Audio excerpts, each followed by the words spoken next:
The National Weather Service in Morristown has issued a severe thunderstorm warning for Knox County, Southeastern Anderson County, until 4:30 p.m. Eastern Daylight Time.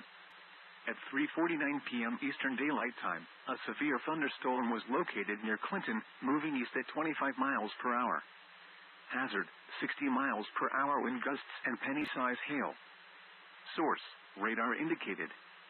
Impact, expect damage to roofs, siding, and trees.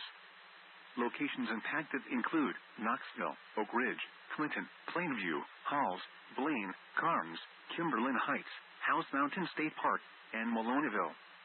This includes the following highways: Interstate 40 in Tennessee between mile markers 378 and 401. Interstate 75 in Tennessee between mile markers 108 and 121. Remain alert for a possible tornado. Tornadoes can develop quickly from severe thunderstorms. If you spot a tornado, go at once into the basement or small central room in a sturdy structure. Prepare immediately for large hail and damaging winds. People outside should move immediately to shelter inside a strong building. Stay away from windows. Torrential rainfall is occurring with this storm and may lead to flash flooding. Do not drive your vehicle through flooded roadways.